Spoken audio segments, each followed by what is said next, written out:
Alors, bonjour à chacun et à chacune de vous. Alors, avec un peu de retard par les circonstances, les événements et les situations, mais quand même, je vais vous donner une petite vidéo courte, mais cependant, j'espère qu'elle sera pleine de richesse pour vous afin de continuer votre 40 jours au désert avec le Christ. Alors, je voudrais revenir sur l'évangile de dimanche, simplement. Je vais la lire.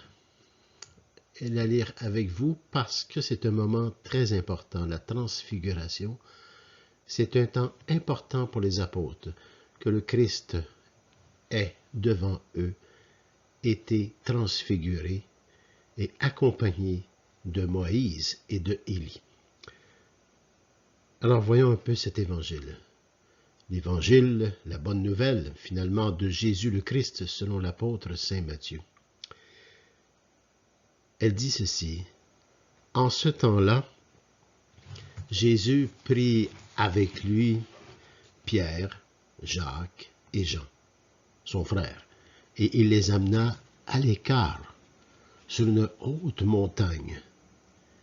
Il fut transfiguré devant eux. Son visage devint brillant comme le soleil, et ses vêtements blancs comme la lumière. Voici que leur apparurent Moïse et Élie, qui s'entretenaient avec lui. Pierre alors prit la parole et dit à Jésus, « Seigneur, il est bon que nous soyons ici. Si tu le veux, je vais dresser ici 3 tentes. Une pour toi, une pour Moïse et une pour Élie. » Il parlait encore lorsqu'une nuée lumineuse les couvrit de son ombre. Et voici que de la nuée, une voix disait, « Celui-ci est mon Fils bien-aimé, en qui je trouve ma joie. Écoutez-le. » Quand ils entendirent cela, les disciples tombèrent face contre terre et furent saisis d'une grande crainte. Jésus s'approcha, les toucha et leur dit, « Relevez-vous et soyez sans crainte. »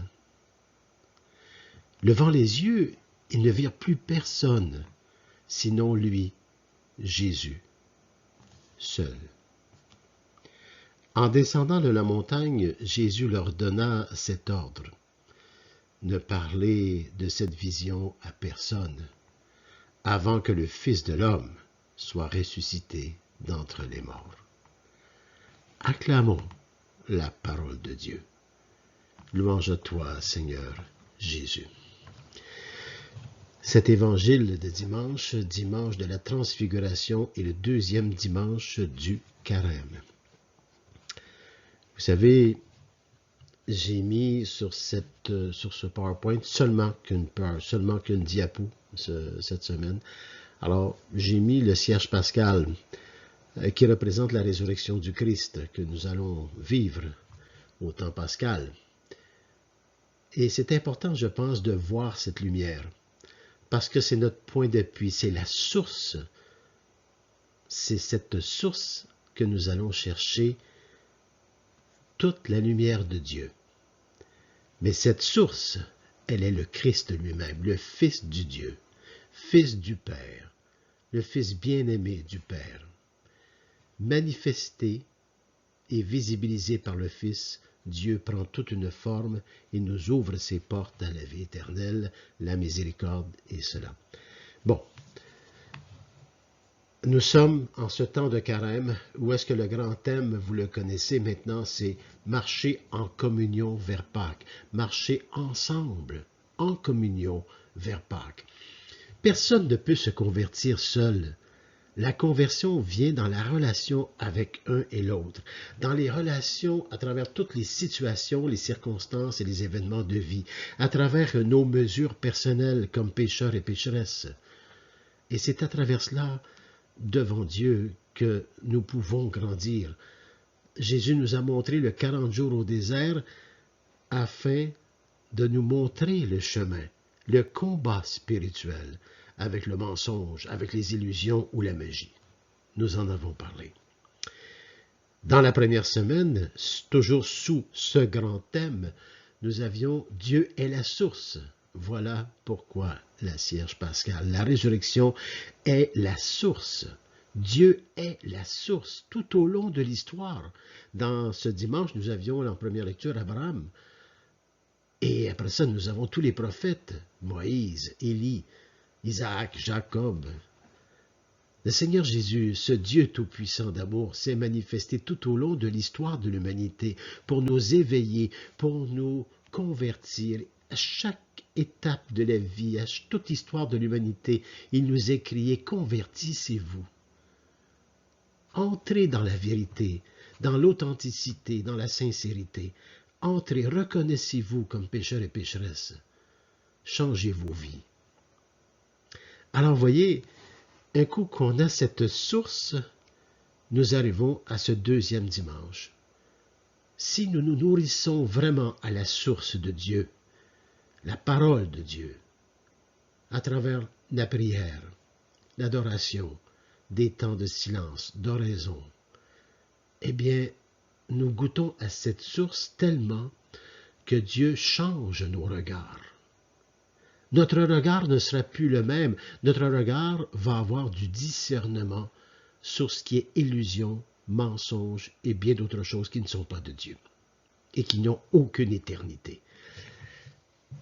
Et cette semaine, dans ce deuxième sous-thème, Dieu change nos regards, c'est exactement ce qui est arrivé aux apôtres. J'ai pris une diapo comme si on était dans un salon, un plancher avec un mur, parce que je trouvais que nous devrions tous avoir une peinture de la transfiguration à la maison pour se rappeler de ce que les apôtres ont vécu. Le Christ transfiguré avec Moïse et Élie. Le Christ nous démontre, le Père par le Christ nous démontre qui il est et il annonce à nouveau, tout comme à son baptême à Jean-Baptiste, « Voici mon Fils bien-aimé, écoutez-le ». Qui écoute le Fils, écoute le Père. Et le Fils a donné sa vie pour nous montrer le chemin, la vérité et la vie, et que personne ne va vers le Père sans passer par le Fils. Jésus nous a montré le chemin. Et ces apôtres qui venaient juste d'avoir la nouvelle qu'il était pour vivre une passion, ils ne comprenaient pas tout à fait tout ce qui était pour se passer. Ils étaient comme nous, sûrement, j'imagine, moi-même, j'aurais été dans ces époques, mon Dieu, je me serais demandé, de quoi il parle? De quoi parle-t-il? Eh bien, il parlait justement de la rédemption de toute l'humanité. Et les apôtres avaient été choisis. Ils sont à la suite du Christ. Et il les a jamais laissés tomber. Malgré leur faiblesse, malgré parfois même le fait non pas de l'avoir trahi, mais le fait de ne pas le reconnaître par la peur. Alors, ils sont avec lui, Pierre, Jean et Jacques, à cette transfiguration. Et là, nous voyons le Christ avec Moïse et Élie. Moïse représente une alliance importante où nous avons reçu les 10 commandements de Dieu. Élie représente aussi celui qui a annoncé Dieu, un prophète parmi tant d'autres. Et ces deux prophètes, finalement, amenaient ce qui venait. Chaque prophète était une préfiguration du Christ lui-même. Et le Jésus, devant ses apôtres, lorsqu'il est transfiguré, c'est que cette transfiguration démontre une alliance par-dessus toute alliance. C'est que toute l'histoire de l'humanité, du passé à l'infini, dans ce présent de la transfiguration, arrive tout le changement de l'infini au futur. Et c'est par la transfiguration. Il y a comme une alliance avec l'Ancien et le Nouveau Testament. L'Ancien et le Nouveau Testament maintenant entrent en accomplissement. Le Christ nous fait entrer dans l'ère de l'accomplissement. Non pas un accomplissement intellectuel, mais la parole de Dieu reçue le Seigneur Jésus, par sa transfiguration, nous invite maintenant à l'accomplir, cette parole de Dieu, à la vivre. Et pour y arriver, voilà le 40 jours au carême que l'Église nous offre à chaque année pour se resituer dans notre vie à chacun et chacune de nous. Se resituer comme pécheurs, se resituer comme pécheurs et pécheresses, faire une relecture de nos vies avec authenticité, sincérité, humilité. En fait, ça commence par convertissez-vous. Se convertir à Dieu qui est amour fait de nous une transformation.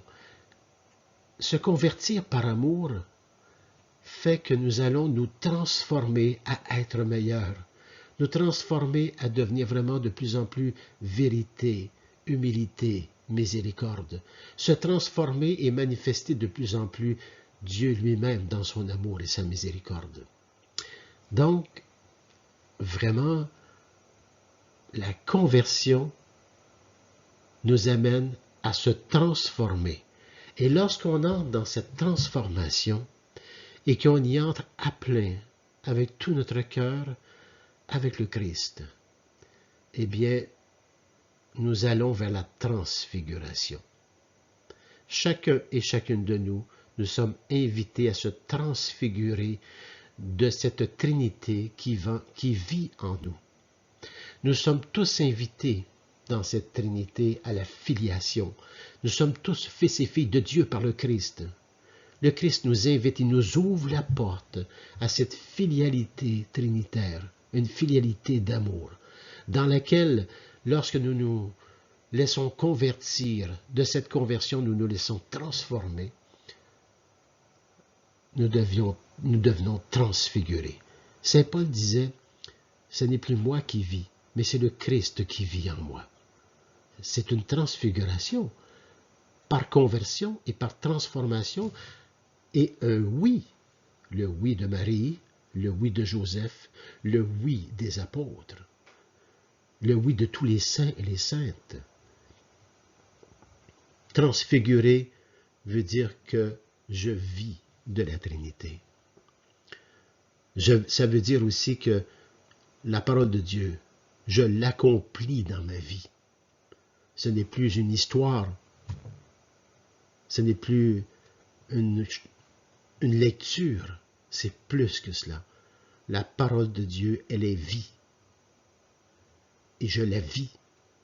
Et je veux l'accomplir parce que c'est vraiment la justice, la vraie justice. Mais nous avons tous à se convertir et à se reconnaître avec humilité. Voilà pourquoi le 40 jours. Mais voilà déjà des pistes intéressantes avec ce dimanche de transfiguration. Et en ce lundi, d'ailleurs, parce qu'aujourd'hui nous sommes lundi, juste avec la parole de Dieu d'aujourd'hui, où est-ce qu'on parle de miséricorde aujourd'hui. Voyez-vous, toute la semaine, à partir de la transfiguration et tous les jours qui vont suivre, chaque parole de Dieu, chaque évangile, chaque première lecture, tout ce que nous allons recevoir dans ces lectures nous invite à la conversion, nous invite au pardon, à la miséricorde. Il nous invite à la transformation, se laisser convertir. Mais ça demande la foi. Foi en Dieu. Et la pureté de la foi en Dieu, c'est ce savoir aimer de Dieu. Je me sais aimer de Dieu. Je me sais aimer de Dieu puisqu'il m'ouvre la porte à la conversion. Il m'ouvre la porte à la conversion dans la miséricorde pour que je puisse me transformer, pour aller, va, ne pêche plus, pour changer ma vie. Il n'y a pas de plus grand amour. Et le Christ, il a donné sa vie pour nous. Il n'y a pas de plus grand amour que de donner sa vie à ceux qu'on aime. Jésus a vraiment manifesté et visibilisé l'amour de Dieu, cet amour divin du Père. Et cette œuvre d'amour poursuit son chemin avec la puissance du Saint-Esprit que nous avons reçu à notre baptême. Et nous poursuivons ce chemin d'amour. Mais faut-il poursuivre ce chemin d'amour à reconnaître vraiment que nous sommes pécheurs et pécheresses? Et moi le premier. Moi le premier. Voilà la crainte de Dieu. La crainte de Dieu, c'est justement de se savoir aimé de Dieu. Imaginez, lorsqu'on se sait aimé d'une personne, en seulement le sens humain, là, on n'est pas dans la divinité, on est au sens humain, simplement le sens humain. Lorsque je me sais aimé de quelqu'un, est-ce que j'ai le goût de lui faire de la peine ou de décevoir cet amour? Non, je crains de décevoir cet amour. Alors c'est la même chose. Mais c'est la même chose à l'éternité. C'est la divinité du Père. Le Père nous invite à se transfigurer, à trouver vraiment ce que nous sommes, c'est-à-dire fils et filles de Dieu. Nous sommes fils et filles de Dieu. Le Christ nous a laissé sa prière, il nous a montré à prier, il nous a transmis sa prière personnelle, qui commence par notre Père. Ce qui veut dire que nous sommes fils et filles de Dieu. Nous sommes invités à se transfigurer, à se laisser transfigurer pour que nous devenions vraiment des témoins de l'amour à travers nos vies. Et c'est être un témoin de l'amour, c'est passer à travers la croix. Dans plusieurs situations, circonstances et événements de vie, nous rencontrons cette croix. Et comme Jésus, nous la vivons avec lui, en disant souvent, « Pardonne-leur, Père, ils ne savent pas ce qu'ils font. » Et j'aime beaucoup ajouter, « Pardonne-moi, Père, parce que souvent, moi-même, je ne savais pas ce que je faisais. » C'est dans le pardon qu'on peut se transformer, se laisser convertir, se convertir à se transformer et à devenir transfiguré de l'amour même de Dieu à travers nos frères et nos sœurs. Le temps du carême est vraiment un temps favorable pour chacun et chacune de nous. Je vous laisse avec simplement cette petite vidéo d'aujourd'hui. Je ne voudrais pas ajouter, parce que la mission est pleine pour les jours qui s'en viennent ici en paroisse. Il arrive beaucoup d'imprévus, mais je ne voulais pas vous laisser sans cette nourriture quand même. Alors, vous allez recevoir cette vidéo dans les jours qui vont suivre, peut-être aujourd'hui ou demain ou plus tard, à travers l'infolettre. Et je prie pour vous. Nous sommes en communion vers Pâques. Nous marchons vers Pâques ensemble. Sachons nous accueillir dans la miséricorde, la réconciliation.